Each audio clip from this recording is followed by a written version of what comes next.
Hi, everybody. Hello. Zara dragged us to the play. Yes, we did. This is the first Backseat Critique for a theatrical experience. And it's in a back seat. Yes, in a back alley. And like all your old films, it's also in darkness. Yes. Well, We went to see Ghost Stories. We Yes. also have... We have a jump scare as well. yeah. we found one of the old minions. Hello. Basically, Ghost Stories was a play that came out 2010, and I wanted to see it back then. It got rave reviews, apparently very, very good. And then I was like sad because it stopped doing it, and then they made a film version in 2017. Got that, thought it was great. Inflicted it on this one. Then I discovered the Andy Nyman and Jeremy Dyson, who wrote and directed the original one and the film, that they were doing a new touring version with one of the original cast members of the play, who is the Night Watchman. And it was coming to Belfast, so I was like, getting tickets, does anyone else want to join? This is apparently amazing, the film version was good, do you want to join? And like 7 of us went to see it. And, Yeah. Never before have so many people taken me, my views, trusted me on a piece of art before. Not only did 7 of us see it, 4 of us drove nearly 2 hours to go see it. I know to you Americans, that's like go for a decent meal in a shop territory, but for us... Do you know how hard it is to convince an Irish person to drive for 2 hours? Yeah, like, really, I mean, driving even 10 minutes down the road is an endeavour. Going 2 hours to see a play? Yeah. And they did it because, you know, I was going to drive. And I have to drive 2 hours back tonight because I have work at 8 o'clock in the morning. Me too, high five. Hey. Except my drive only an hour. But anyway, I intentionally went in blind. I knew nothing about this show. I didn't even know there was a film until she started talking about it when we were leaving the theatre. Did I not mention it? No, Sorry. I didn't know. And I'm glad you didn't, because I probably would have been tempted to look it up. And I'm really glad I went into this blind. Yeah. It was fucking amazing. If you have the opportunity to watch either the film or... We're gonna watch the film on. In a few days. We are planning to watch the film. I'm do a directing this to Backseat the audience. Okay, well, okay. Do yourself a favour. We're gonna do a double feature. It was really good. Yeah, we are not going to discuss the last The ending. Yes, because basically they ask you not to give away the spoilers for Ghost Stories. I'm going to honor that. If you want to see that, I'm pretty sure you can probably look up on the wiki or watch the film, but we're not giving that away. Okay, does someone want to give a vague idea of what the premise of the film is? Not the film, the play. It is some ghost stories. It is a man who is a paranormal expert / debunker who tells an anthology of ghost stories he has gathered and basically gives plausible explanations as to why these people saw these things. Stress, guilt, etc. Each story is its own separate little story. Little vignettes. That word.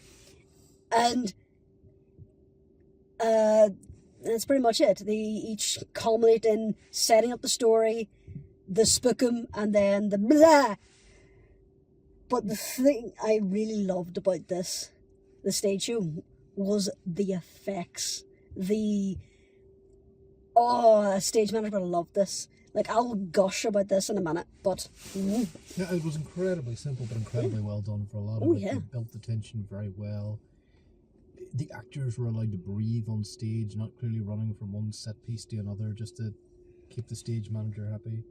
And Each of them, the actors effectively played on their own. Like, there were bits where the paranormal investigator talked to the other person, but most of it, they were handling it solo. It was a series of monologues and single-person scenes. He sets it up as if he's recording an interview where the person who's telling the story sets it up, and the lecturer stands in the background and asks questions. But then, as the person begins to start describing the event, the lecturer just slowly fades out of the background of the shot to the point where you just don't even notice he's gone. And then you're just in the scene with the person.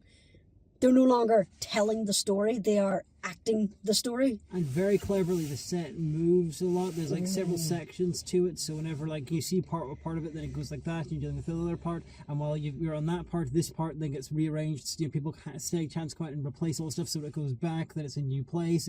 It's spectacularly handled. Now, to give an actual example, like the night watchman's office. There's a story about a night watchman watching a place at night, and every time he goes into his office, the whole set for the office rotates so that we're looking in one side of it, whereas he's like walked through the door. And while that's rotating and the lights are on in the office and we can see what's going on, the rest of the stage is in darkness and being changed up, and you don't even notice. It's fantastic. There were several instances across the show where they flashed a light, like the night watchman as the example. He's going out doing his patrol and the only light source is his torch.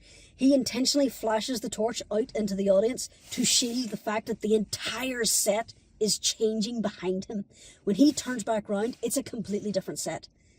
And there's another instance where it was car lights, where they flashed up the car lights and then the background entirely changed again. And there's, on top of that, you've got some wonderful stage magician type tricks, the sort of thing that would have been popular in the Victorian stage, where guys are coming from places you didn't expect or you didn't see, people are going to places you didn't see or expect, costume changes on screen. Fantastic use of a quick change, yeah. Oh yes, that was really good. You know how you've got like this someone instantly getting their clothes ripped off and there's something else, but it's used for dramatic effect. You don't often see that for drama. No, quick changes are notoriously campy, but and comedic. So one of my favourite effects that I don't think many people will pick up on throughout the whole thing, but there's a scene towards the end, without spoiling anything, where a character walks through a doorway that's obviously supposed to be metaphorical in some way or another, and as he's walking towards it from the front of the stage, you hear every footstep as his feet come down. Second his feet are through that doorway, pure silence. You do not hear his feet. Well, they did a similar thing with the car, and as soon as they had the ambient background noise of wind and all going on, second they closed the door to the car, gone. Silent. the only criticism I would have with any of the set sort of stuff, the bits in the car, because the second story set primarily in a car, kid driving through a woods. You've got a shot, lovely sort of bit of with woods in the background, but they don't move. You don't get any kind of like going away, receding from you to help sell. They were doing a tracking light down both sides of the curtain. I noticed thought that. Was that was very good. effective for that. Yeah. But there's very little you can do. But the back one, like if they had a screen and they just pulled it back or moved, or put some things across it, there must be something they could have done, I guess. I will say, they did actually. I remember whenever they rotated the car around, so you had like the cut screen where you can see the inside of the car. The way the back seat was deformed, I was expecting them to crawl out of the chair. Yeah. But that's not where they came from. But there was a number of times when it was almost like they were laying you or leading you to think one thing was going to happen and then something else happened. Mm. Later on, with the rich fuck and the nursery, he had just interacted with the crib. We had just had the nappies coming from the other table, so it was like, okay, which are they going to? Which is going to be it? Is it going to be the one we had before?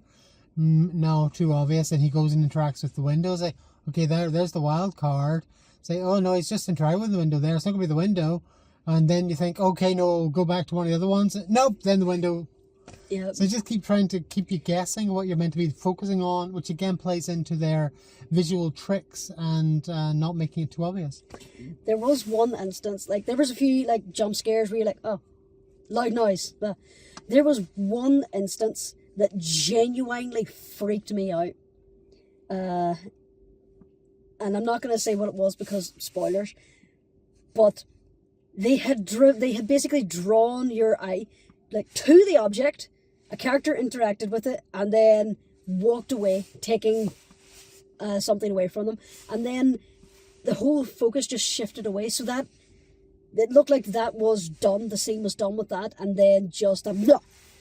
Kind of reminded me of there's a very good use of a jump scare in Exorcist 3 Legion, where which was directed by William Peter Blatty, who wrote the Exorcist novel.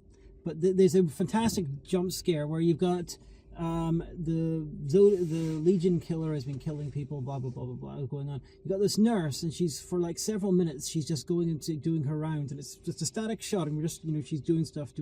She goes into a room, And, a couple of bits later, you get the light on, you can see, that there's light coming out of it. Then she comes out of the room, she closes the door behind her, and she locks it. And you can see the door close, you can see the lights change and everything like that. Then she walks away, and then right out of the door, through the door somehow, done in camera, a figure with a knife follows her. And, with covered in like a shroud. And and it sort of zooms in on him, and it's all done in camera. I'm still not 100% sure how they did. They must have done like something with perspective, like a hole behind the door or something. But it was kind of like that, but on stage. Phantom has a very, very similar effect to the one that you were describing. Has anybody seen Phantom of the Opera? Actually, I have not. Not on the stage show. Not on the the stage, Phantom's no. sitting, addressing the crowd. He's sitting on a chair, and then his robe collapses, and he wasn't there the whole time. And it's done with the exact same methodology as the blab that you were describing, except in reverse.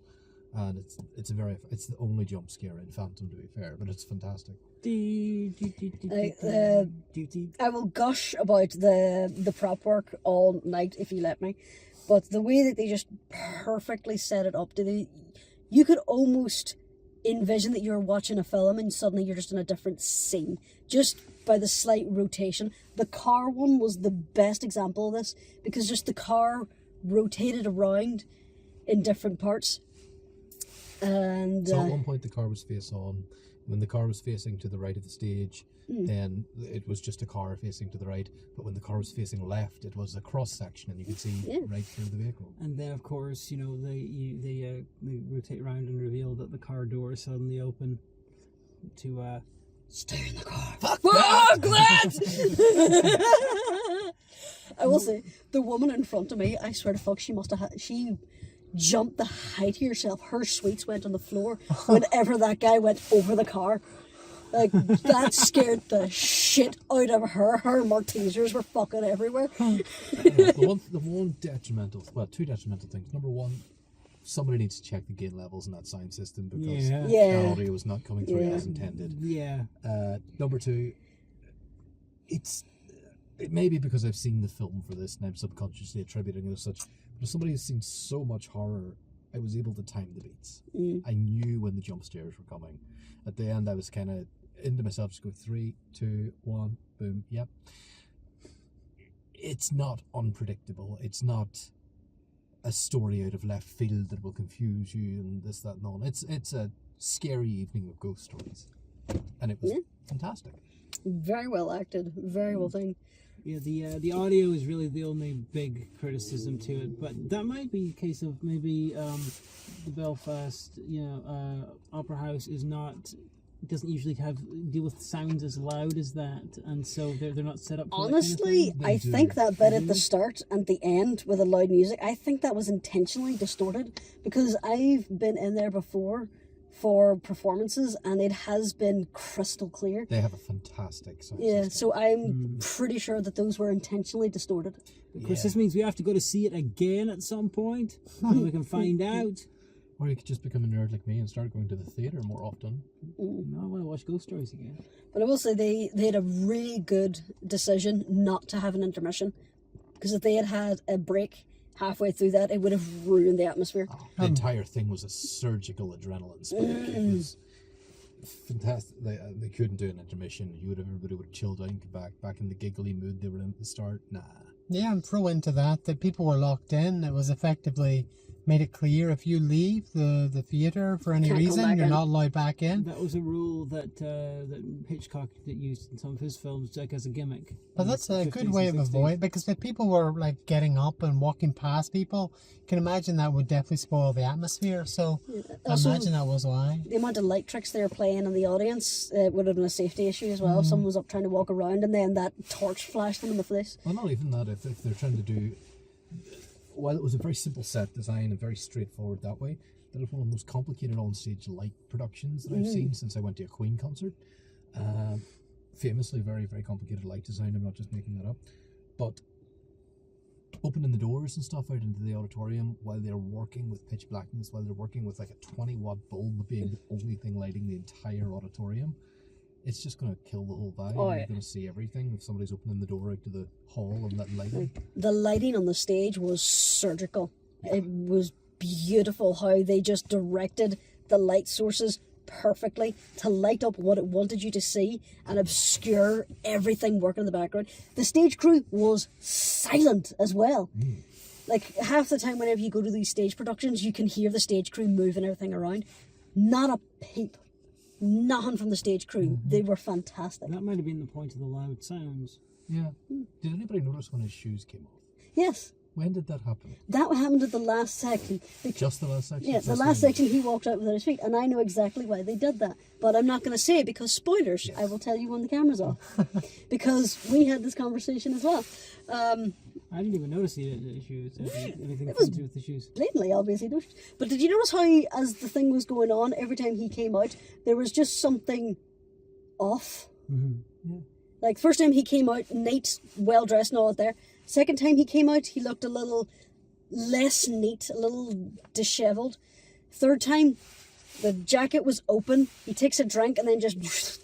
He's like freezing. His hair's getting messy and all, and he freezes at random parts with sounds and stuff. Whenever that happened, I was like, "Oh no, you're giving it away at the start. Oh, that's not very because good." we know the twist. I know. I knew. I realized that it's influenced because I know exactly what's happening. But it really felt a bit too overbearing. But you two didn't know the twist, so yeah.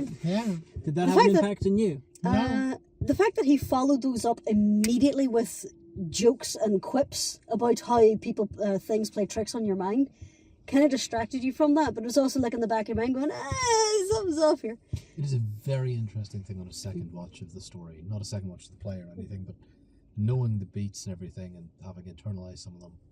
Yeah, because you and I have seen, we saw the film first, and you two will see the play first, and I imagine it's going to be similar. That was our mysterious weekend of watching actually good films. Yeah, which was just, it blew your mind. Yeah, it was weird. There was a bit I didn't like though. Is the during the Night Watchman thing, and you know this because I turned around and went nope. So I have atomophobia. I'm very uncomfortable around porcelain-faced dolls and mannequins. He walks into a room full of mannequins, like, nope. Nope. Yeah. No, I can't be in a room alone with a mannequin or a porcelain-faced doll. It freaks me out. What about Small World? That was more annoying. Because, again, I wasn't alone. Like, I can't play a horror game if there are mannequins. It's just an immediate off. I can't do it. I have the thing I can't remember where I see faces where there shouldn't be, and it's something similar to that. It's quite icky. Right, so shall we wrap this up? Yes, because the window's steaming up. Paul Whitehouse plays the Night Watchman in the film version, and the third guy in this one, that was Clive Mantle. At least in the cast book and stuff, it was Clive Mantle. I was really excited to see him because he was great John Umber in Game of Thrones. The guy who had his fingers bitten off, and he's like, "Oh, your mate's bloody tough." Who was a fan favorite, who never came back, and then they killed him off screen. So I was really sad about that. But his voice has got a lot thinner with the way he's about 40 years older than most of the times I've seen him in. Yeah. So conclusion. Yeah, the stage show was fucking amazing. If you get tickets, do. Yeah, if you ever get an opportunity, you should go and see it. It's going all over the UK. Do not look up the end. And maybe bring your plugs, because there's some very loud stuff. Yeah. One of our party had their earbuds on at certain points because it was just way too loud. And I kind of agree with them at that point. But anyway, so, yeah, it's fantastic. You should totally go see it. And no need to advertise the normal stuff. Because we're going to have this video sync right in automatically into the movie for see thing. Yeah, I disagree. Like and subscribe. Oh no, you're not allowed to do it yet. You can only do it a couple of times. Well, yeah, but join the Patreon. They're not going to be in the next one, so they can get it. Okay. Join the Patreon. Like and subscribe. Check out our Discord. So yeah, we will see you in, I don't know, about 5 seconds. Several days later. We're back in a different place. We're no longer in my car. So, and I'm what? Robin, you've changed. Oh. Yeah, we swapped out an NPC. What? Like I was there. I just wasn't in the car. You know, I was standing around Belfast, like in the middle of the night, just like, well. Yeah. So yes, So Omega was there at the play, just was not part of the VLI. I was helping drive someone else home.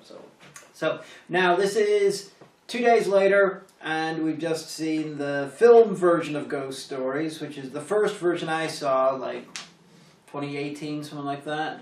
And since then I've been low-key trying to get other people to watch it, and occasionally succeeding, and I've finally managed to get them to watch it. Although I saw it with Robin. Yeah, a while back. So. Yeah, because I was like really. So I was upstairs getting some work done. Yeah, and the Robin saw it. Robin came to visit, and I was like, "We're gonna watch Ghost Stories so you can have some context for the play." And they're like, "Okay." She was like, "Here's an actual good film," and we were like, "Oh right, we'll watch I have good films. Yeah, but you choose not to show them to us. I often don't review them. Yeah, we got done watching, and I was like, "Oh wow, that was really good. I'm not used to this. What is this strange feeling?" And then they went to the cinema, and I went to bed. We saw The Monkey, and Aaron was like, "Oh, this is amazing. This is the most good films I've ever watched with you in a row." There was like 3 of them. So then, of course, the 4th film had to be Howard Lovecraft and the Kingdom of Frozen Kingdom, which you saw and loved. Why must you punish everybody? Oh wait, that was that one that like made a Susudio reference, despite the fact that like the target audience is probably like 2 generations removed from a Phil Collins reference. Anyway, but Ghost Stories. Yes, it was the film version. I will say straight up, I preferred the structure of the play. Oh, to begin with, just to let you know, I don't think I mentioned this. We're not giving away the ending because that's the thing. Yeah, they don't. Yeah. So mostly concentrating on all this. So you'll have to read the wiki if you really want to know. But Well, you know, watch the film. Yeah. Yeah, but like some people are just like, oh, I don't like horror, but I'm curious and I want to know. See, what I could have done is I could have set up a joke where I led for my, oh, you mean the ending like and then just got whoever's editing this to bleep me. Or you could have like spoiled some. Like, we other could have had this whole video, conversation where it's just me now being bleeped. Oh, you mean like how he realizes at the end that like down it's our oh shit. Oh yeah, like we're like What? No. kills is actually guilty of all those murders. I wish my dad was like, wouldn't it? He said that back in the 80s. Wouldn't it be interesting if it was actually she was a serial killer? My mom was like, would you be quiet? I think we need to actually focus on the actual Yeah, film here. okay. Remember, this is going to be a double bill, so it's This is what- already this is 20 what minutes people- long, so we're about this is what 25 minutes people in now. want. They want the banter. I preferred the structure of the play where it was set up with the lecture and the stories having like distinct little differences between them. Yeah. They started the film with him talking to a camera for his show, almost as if it was a documentary, and I think if they had continued on that style instead of abandoning it immediately, it would have been so much better. That's my opinion. What do you think?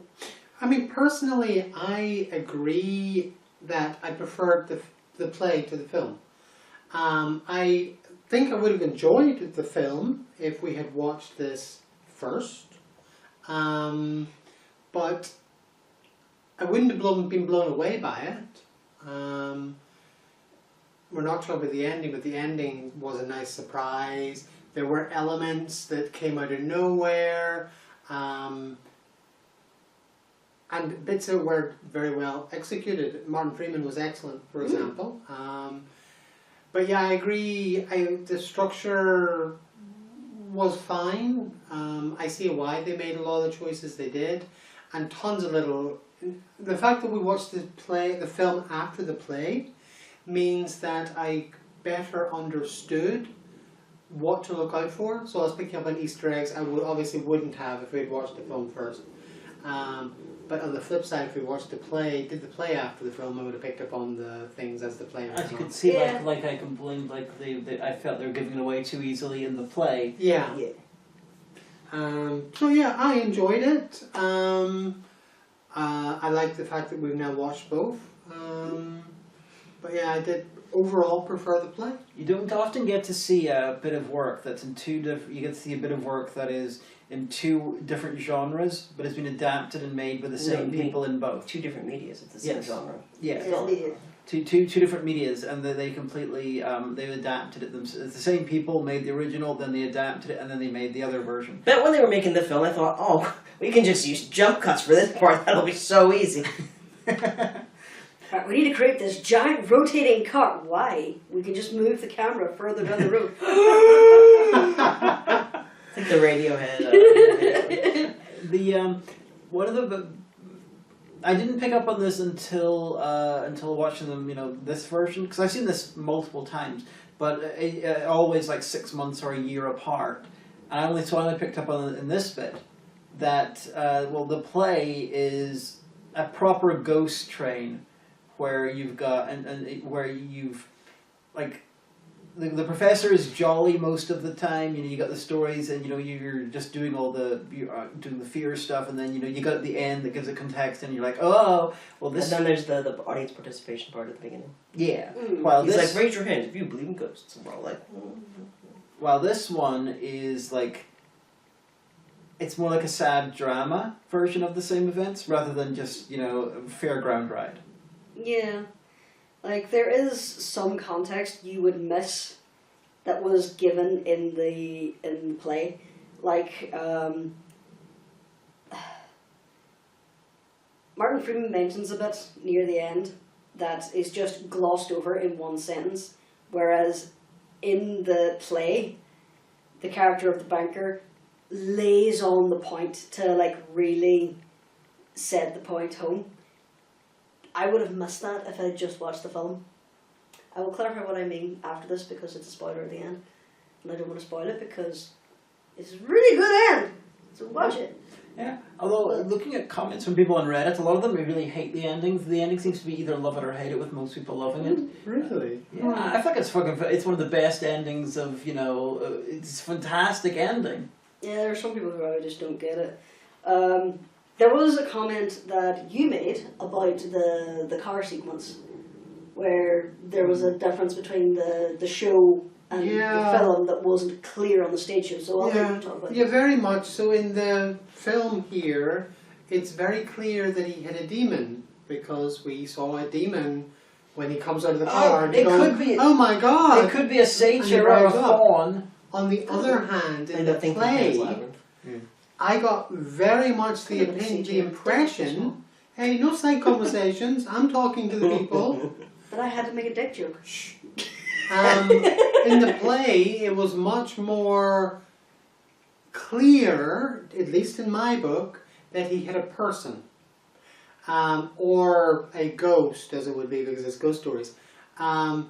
Multiple things where he started calling an ambulance in the play, and he thinks about it, and then he does a runner.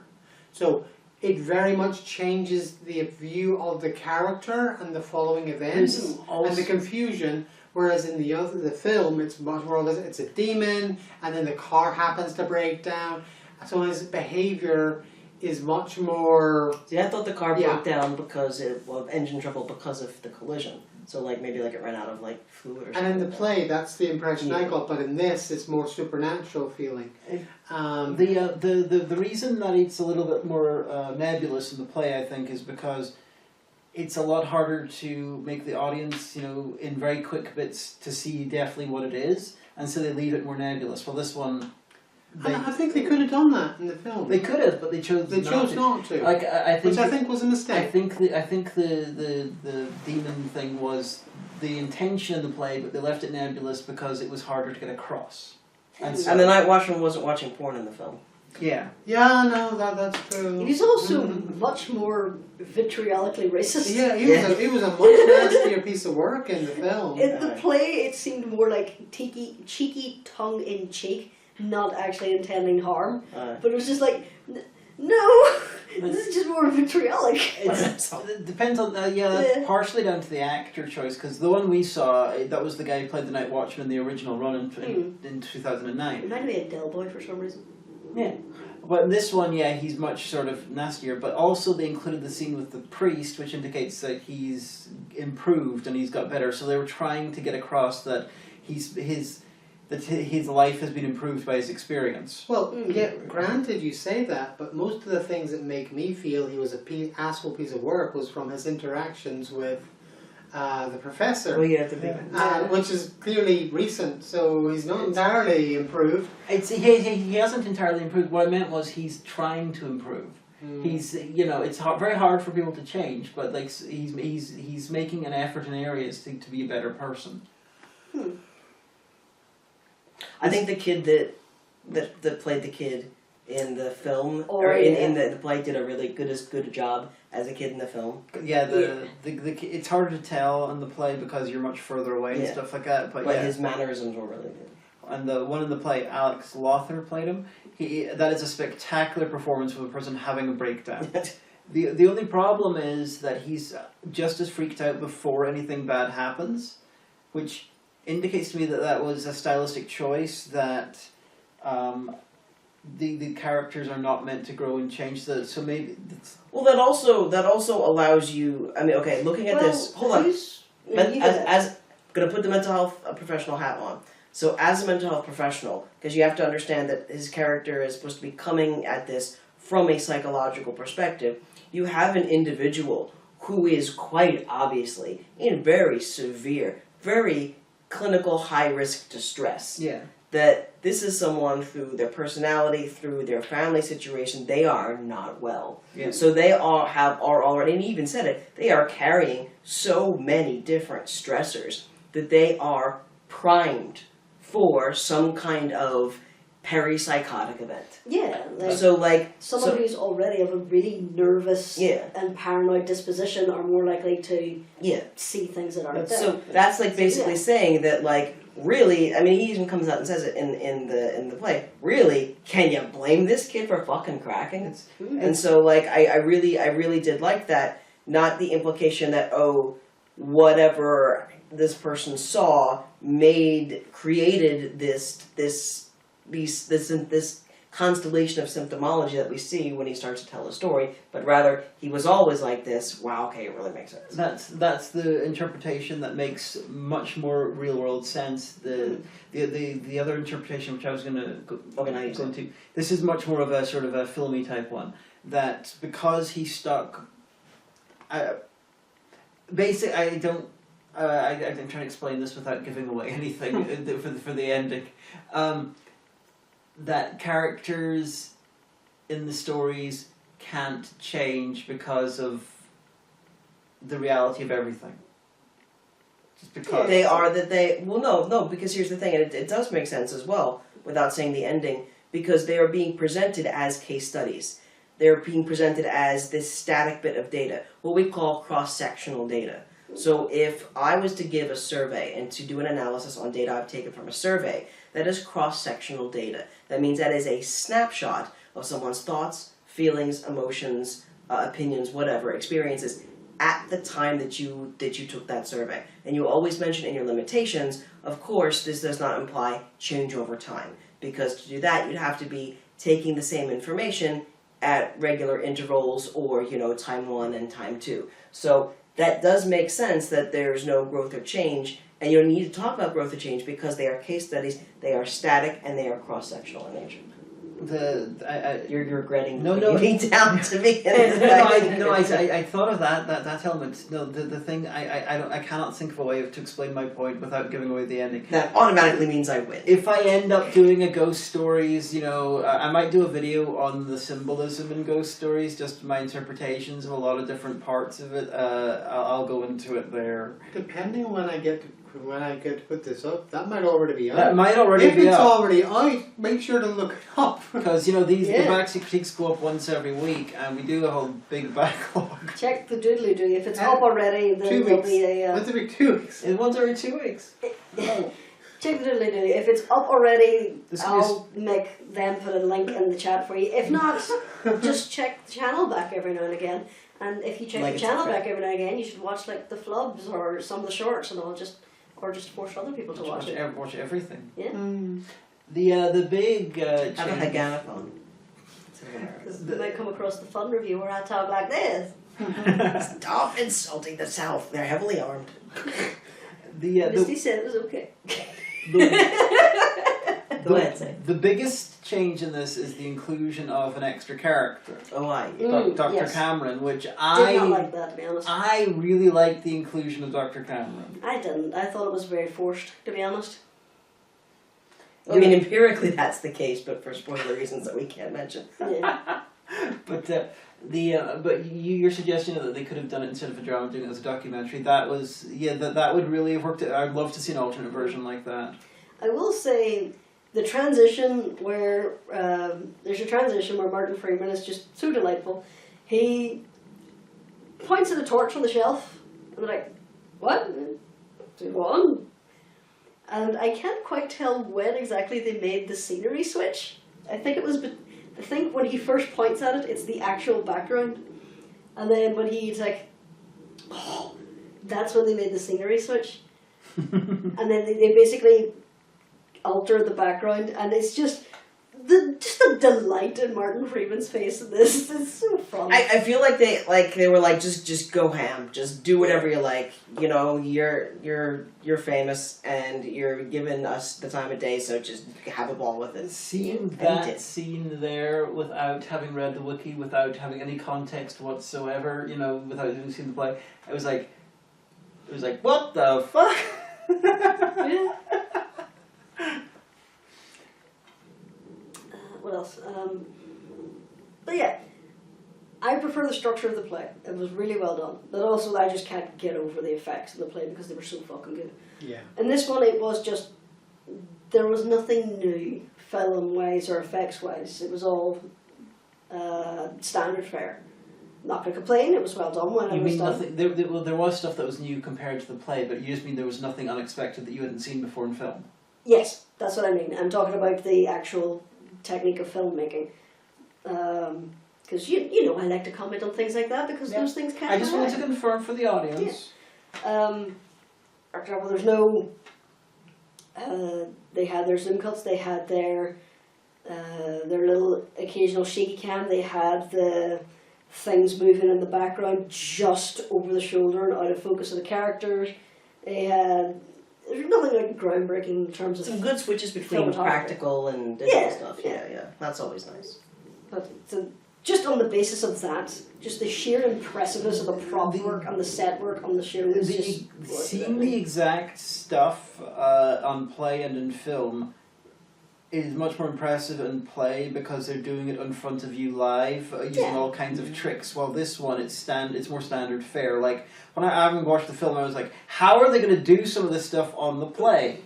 And then I was thinking that, yeah. So I was incredibly impressed. While you guys are like, you know, well, that's really impressive play. What's the film like? Oh, okay, it's just like a film. Yeah. It's like the play was fun. Someone jingled their keys and went shiny, shiny, and I went, woo!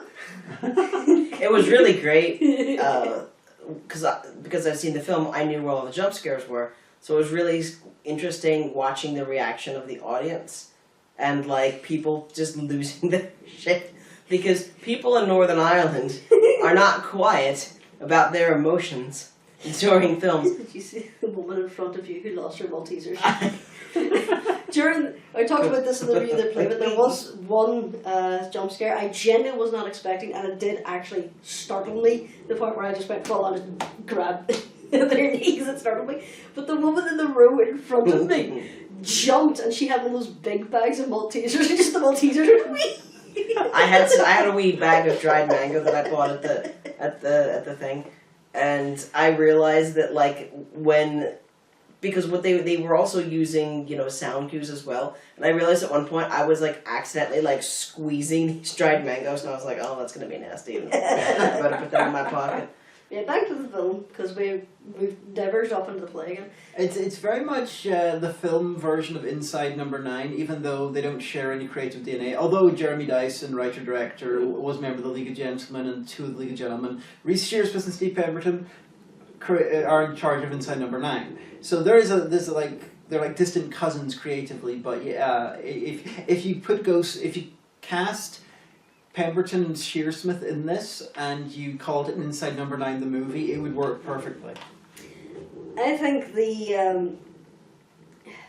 there were overarching themes going through the stories as he's analysing them, and I think in the film they weren't subtle.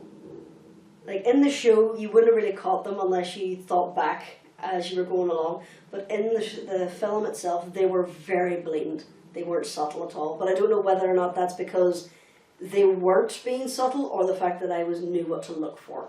Plus probably a bit of both, but also like the play, they're being unsubtle because they're telling you everything, while this one they have to show you. It's one of those bits that possibly would work better with your documentary idea. It wouldn't surprise me if originally they intended to do it as a fake documentary, but then they changed tack. I think they did, and mostly because of that one line. I'm sorry, can we cut?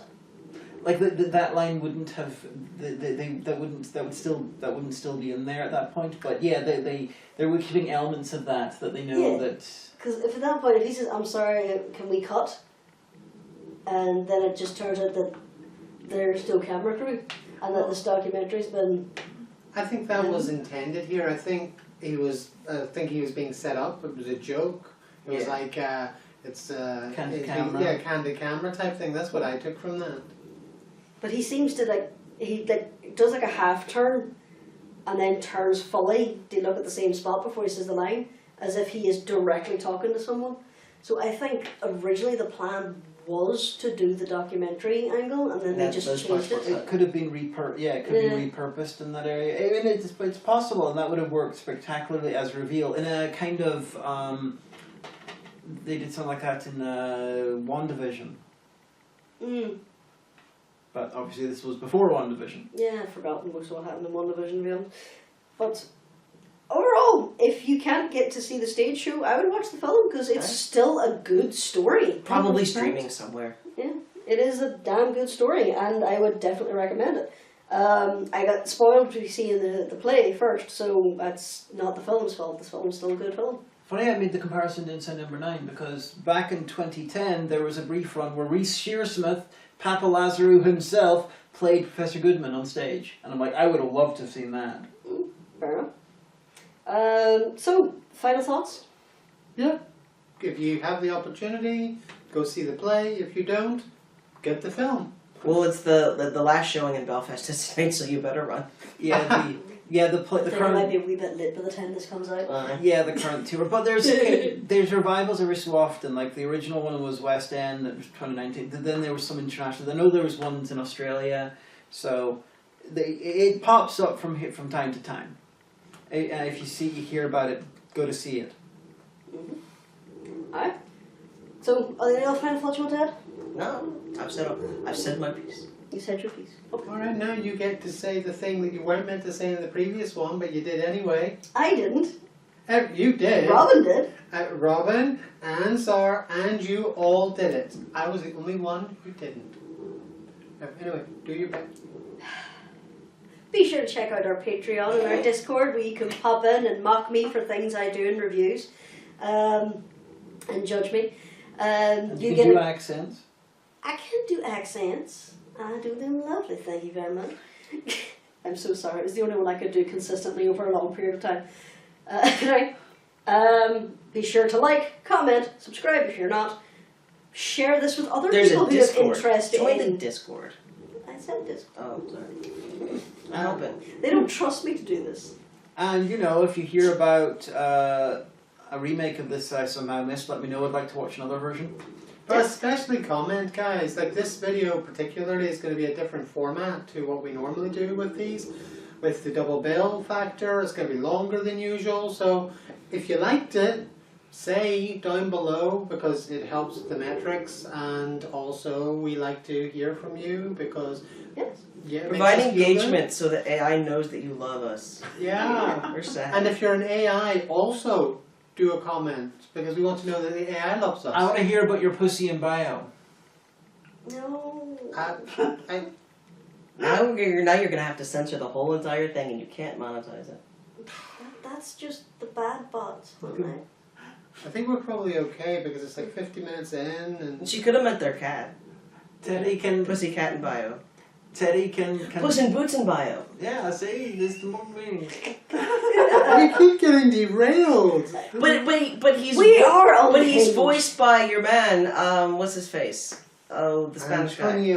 Yes, Antonio Banderas. So Antonio Banderas is kind of sexy. So Puss in Boots in bio. You know that the Puss in Boots would have he'd be have the boots on and a rose in his teeth or something like that. Because that's how they'd animate him. And his little cape. Yeah. Puss in Boots in bio, everybody. You know, he wanted to get into fashion just so he could bring capes back into the non-male Yes. fashion. I want it. And it should be. Capes should come back. Capes and long cloaks. Ben, why aren't you dressing like Zorro? Alright, so with that, comment on our silliness and how we just become deranged. And we'll see you next time. Bye-bye. Bye, everybody.